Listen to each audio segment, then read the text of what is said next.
저는 스스로를 해방된 50대라고 부르지만 이야기의 문을 여는 순간 나는 다시 27살 조용한 현관문 앞에선 초년 며느리가 됩니다. 첫 인사 자리에서 시어머니는 물잔을 내려놓으며 말했죠. 아유, 우리 아들이 팔자가 사나운가 보다. 어디서 이런 가난한 집 딸을. 그때 목이 콱 막혀서 저희 집이 가난한 건 아닌데요 라는 말이 혀끝에서만 맴돌았어요. 결혼 후에 아침은 늘 5시에 시작됐습니다. 주전자에 끓는 소리, 기모르는 국냄새, 마당을 쓸 때 빗자루 털끝이 돌계단을 스치는 까끌한 감촉. 남편은 넥타이를 매며 우리 땐 다 그랬어. 조금만 참자라고 했죠. 그 말은 마치 벽지처럼 집안 곳곳에 발라져 언제나 내 숨을 가볍게 막아왔습니다. 큰애 낳을 때 손목이 퉁퉁 부었고 둘째 낳을 때 허리가 끊어질 듯 아팠지만 요즘 애들은 산후조리를 핑계로 라는 시어머니의 말은 내 통증 위에 얇은 비닐처럼 덮였습니다. 어느 밤 응급실 형광등 아래서 의사의 입술이 느리게 움직였죠. 맹장 수술, 바로 들어가야 합니다. 통장에 남은 액수를 보며 심장이 탁탁 부딪히던 그 순간 나는 깨달았어요. 이 집의 경제는 늘 없는 쪽을 기준으로 움직인다는 걸. 그날 나는 마음속에 작은 금고를 하나 세웠습니다. 이름은 비상금. 장을 볼 때는 1부1 스티커만 골라 담고 가스레인지는 큰 불 대신 약불로 오래 끓이고 겨울엔 카디건을 하나 더 걸쳤죠. 전기요금 고지서의 숫자가 작아질수록 이상하게 내 이름의 획이 하나씩 돌아오는 기분이 들었습니다. 한국 엄마들 사이에 떠도는 혹시 모를 나를 위한 현금 비축 문화. 그게 내게도 조용히 내려앉았죠. 드물게 나를 위해 산 립스틱 상자. 그 속에 지폐를 접어넣을 때 종이의 뻣뻣한 감촉과 잉크 냄새가 손끝에 남았고 새는 소리는 빗방울처럼 고요했어요. 10번 접으면 작은 벽돌, 20번 접으면 얇은 서랍이 되었습니다. 때로는 거울 앞에서 내 얼굴을 보며 중얼거렸죠. 언젠가 올 비를 대비해 오늘은 조금 덜 젖자. 그날 저녁 설거지를 하다 잠깐 고개를 들었을 때였습니다. 시어머니의 시선이 안방 문턱에서 한 번, 화장대 위에서 다시 한 번, 마지막으로 옷장 손잡이에서 오래 머무는 것을 봤죠. 그 눈길은 칼끝처럼 가벼웠지만 이상하게도 금고에 자물쇠에 먼저 다 짤깍 소리를 냈습니다. 나는 모르는 척 그릇을 가지런히 포개며 마음속 금고의 문을 한 번 더 단단히 닫았습니다. 그러나 나도 알고 있었죠. 집이라는 곳은 벽이 얇고 냄새와 소문과 시선은 언제든 틈으로 스며든다는 것을. 내 비밀은 그날 아주 가볍게 공기에 흔들렸습니다. 옷장 문이 삐걱 소리를 내며 열렸을 때 나는 작은 이상함을 느꼈습니다. 늘 똑같은 자리에 있던 화장품 상자가 미묘하게 기울어 있었어요. 그 상자를 손에 들자마자 심장이 두근거리며 손끝이 얼어붙었죠. 뚜껑을 열었을 때 들려야 할 종이 부딪히는 소리는 없고 대신 공기가 빠져나가는 텅 하는 소리만 귀를 울렸습니다. 눈앞이 새까매졌습니다. 10년 동안 쌓아 올린 3천만 원이 흔적도 없이 사라져 있었죠. 나는 미친 듯이 집안을 뒤졌습니다. 화장대 서랍, 오븐 안, 베개미까지. 하지만 금반지, 남편의 시계, 화장품들은 그대로였어요. 오직 돈만, 정확히 내가 모아둔 비상금만 사라져 있었죠. 도둑이 아니라는 결론은 곧장 나왔습니다. 가슴 속에서 떠오른 얼굴, 매번 안방을 기웃거리던 시어머니. 믿고 싶지 않았지만 그 외에 답은 없었죠. 다음날 아침 식탁 위에서 나는 조심스럽게 물었습니다. 어머님, 혹시 제 방에서 돈 보신 적 있으세요? 시어머니는 수저를 탁 놓으며 눈을 흘겼습니다. 너, 나 몰래 돈을 숨기고 있었던 거야? 도대체 얼마나? 나는 목소리가 떨렸지만 끝내 말했죠. 10년 동안 조금씩 모아서 3천만 원이요. 순간 시어머니의 눈이 휘둥그레지더니 숨길 기색도 없이 대꾸했습니다. 그래, 내가 썼다. 그럼 어쩔 건데? 나는 전율했습니다. 그럼 어쩔 건데? 라는 말은 내 10년을 송두리째 짓밟는 칼이었어요. 눈물이 치밀었지만 시어머니는 오히려 목소리를 높였습니다. 네 돈이 어딨어? 이 집에서 먹고 자면서 다 내 덕에 사는 거지. 며느리 주제에 감히 시어머니한테 돈 숨겨?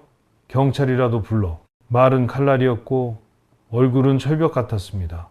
그 순간 깨달았습니다. 내가 싸워야 하는 건 돈을 잃은 현실이 아니라 가족이라는 이름에 숨어 있는 끝없는 무시와 폭력이란 걸. 그러나 더 큰 충격은 남편이었습니다. 그에게 털어놓았을 때 그는 단 한마디 했죠. 가족끼리 그냥 넘어가자. 어차피 쓸 돈 아니었어? 그의 말이 내 심장에 마지막 못을 박았습니다.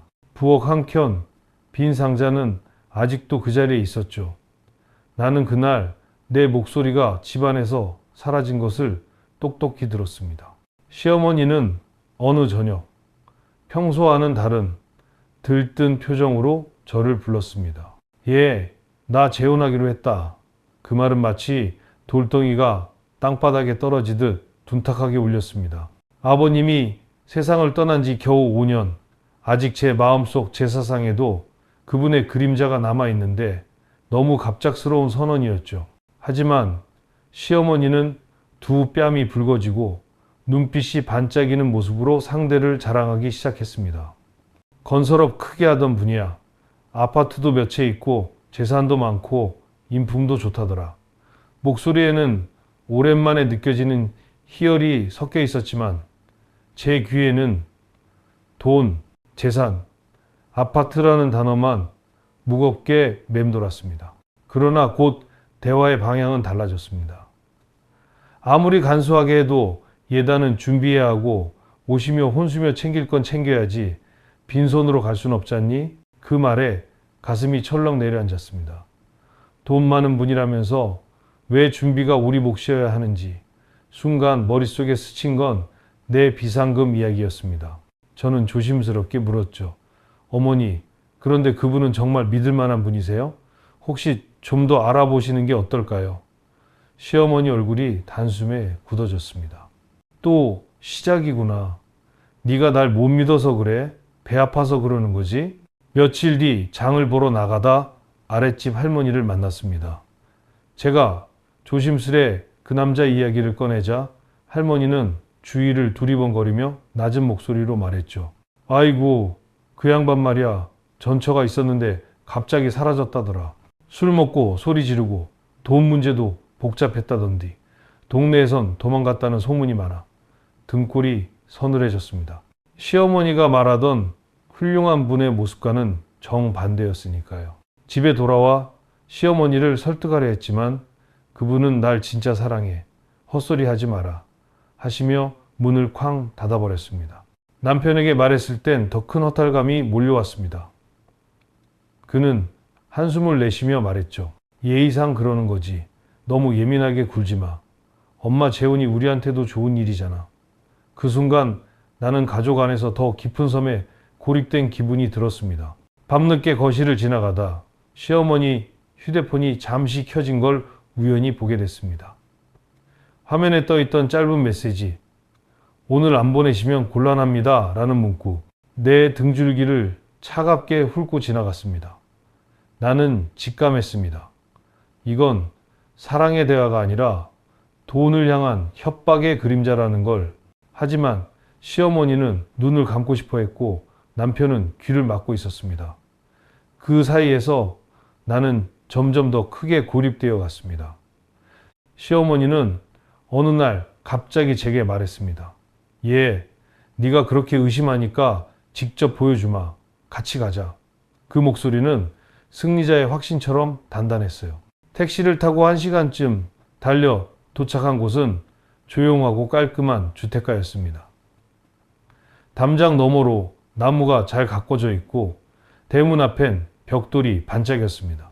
시어머니가 손가락으로 가리킨 집은 2층 단독주택, 넓은 마당과 창문마다 커튼이 드리워져 있었죠. 봐라, 이런 집에 사는 사람이 사기꾼이겠니? 목소리엔 자랑이 묻어 있었지만 제 눈엔 뭔가 이상했습니다. 인기척 하나 없는 고요. 마당엔 잡초가 자라 있었고 우편함에는 광고지가 가득했어요. 어머니, 문이 잠겨 있는데요? 현관문 손잡이를 돌리니 굳게 잠겨 있었습니다. 시어머니는 당황한 듯 급히 전화를 걸었지만 통화 연결음 대신 짧은 부재중 신호음만 반복됐습니다. 그때 옆집 할머니가 빨래를 널다가 다가와 물었습니다. 어머, 누구세요? 시어머니는 억지 웃음을 지으며 대답했죠. 아, 저희가 곧 이사 올 집인데 열쇠가 없어가지고요. 할머니는 눈을 동그랗게 뜨고 말했습니다. 여기요? 여기 한 달 전에 팔렸는데요. 지금은 비어 있어요. 그 순간 시어머니 얼굴이 하얗게 질리며 굳어졌습니다. 방금 전에 의기양양한 모습은 온데간데 없고 다리에 힘이 빠져 휘청거리길래 제가 급히 부축했습니다. 집으로 돌아오는 택시 안에서 시어머니는 한마디도 하지 않았습니다. 차창에 비친 얼굴은 창백했고 간간히 터져 나오는 한숨만이 모든 것을 말해 주었죠. 그날 밤 거실에서 흐느끼는 소리가 들렸습니다. 불 꺼진 방 안 소파에 앉아 어깨를 들썩이며 우는 시어머니의 모습은 처음 보는 장면이었습니다. 순간 마음이 아프면서도 동시에 알 수 없는 분노가 함께 밀려왔습니다. 다음 날 시어머니 방에선 서랍을 여닫는 소리가 요란하게 들렸습니다. 문틈으로 보니 방은 난장판이었고 시어머니는 손을 떨며 서류를 뒤지고 있었습니다. 어머니, 뭘 찾으세요? 제 물음에 시어머니가 중얼거렸습니다. 통장을 찾아야 돼. 그 말은 마치 벼랑 끝에 매달린 사람의 마지막 손짓 같았어요. 더 깊이 들어보니 이미 남편의 통장과 자신의 적금까지 해지했고 집 담보, 대출 서류까지 꺼내두신 상태였습니다. 그때 저는 직감했어요. 이건 단순한 가족의 다툼이 아니라 사기라는 더 큰 그림 속에 우리가 모두 빨려 들어가고 있다는 것을. 머릿속에 번쩍 스친 건 기사에서 읽었던 시니어 대상 로맨스 스캠의 전형적인 패턴이었죠. 빠른 감정 몰입, 긴급한 송금 요구, 그리고 얼굴을 마주하는 건 늘 다음으로 미루는 상대. 퍼즐이 끼워 맞춰지듯 모든 게 선명해졌습니다. 그날 밤 저는 노트북을 켜고 시어머니 휴대폰에서 본 메시지를 캡처했습니다. 그리고 은행 이체 내역을 프린트하며 다짐했죠. 이건 가족의 일이 아니라 범죄다. 이제는 증거로 말해야 한다. 집안의 공기가 무겁게 내려앉은 가운데 나는 드디어 싸움의 방식을 바꾸기로 했습니다. 그날 저녁 시어머니는 마침내 무너졌습니다. 방 안에서 나오신 그는 내 앞에 무릎을 꿇으며 떨리는 목소리로 말했습니다. 얘야, 미안하다. 정말 미안하다. 내가 어떻게 이런 짓을. 순간 나는 혼란스러웠습니다. 내 돈이 사라진 것도 충격이었지만 무엇보다 무릎 꿇은 시어머니의 모습은 낯설었거든요. 그러나 마음속에서 한 목소리가 또렷이 울렸습니다. 돈은 사기의 결과지만 나를 향해 내뱉은 모욕은 어머니의 선택이었다. 남편이 퇴근의 상황을 알자 그의 얼굴은 순식간에 창백해졌습니다. 통장을 확인한 그는 소리를 지르며 주저앉았습니다. 엄마, 이게 뭐예요? 집 담보까지 도대체 왜요? 집 안 공기는 산소가 다 빠져나간 듯 무겁고 숨 막혔습니다. 한쪽에서는 무릎 꿇은 어머니의 흐느낌, 다른 쪽에서는 머리를 쥐어뜯는 남편의 절규. 세 사람의 호흡이 제각각 어긋나며 서로 다른 악기를 튀는 오케스트라 같았죠. 저는 깊게 숨을 들이마신 뒤 담담히 말했습니다. 이건 가족의 문제가 아니라 범죄입니다. 경찰에 신고하고 은행 거래 정지부터 해야 해요. 그리고 피해자 모임에도 연결해야 합니다. 순간 시어머니가 제 손을 붙잡으며 애원했습니다. 안 돼. 제발 한수한테 말하지 마라. 내가 어떻게든 돌려놓을게. 하지만 저는 단호하게 고개를 저었습니다. 이제는 절차를 밟아야 합니다. 그게 어머니를 위한 마지막 길이에요. 그때 작은 반전이 찾아왔습니다. 제가 은행에 연락해 거래 내역을 확인했을 때 단 하나의 이체가 지연 이체 해제 전 상태로 남아 있었던 겁니다. 즉시 동결을 요청했고 아주 일부였지만 몇백만 원은 회수할 가능성이 생겼습니다.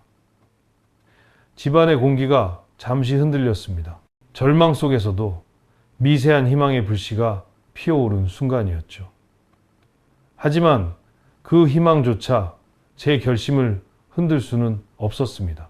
나는 조용히 그러나 확실하게 경계선을 그었습니다. 남편, 어머니, 전 이제 제 인생을 지킬 겁니다. 가족이란 이름으로 상처가 반복되는 건 더는 용납하지 않겠어요. 나 이혼하겠습니다. 내 목소리는 떨리지 않았습니다.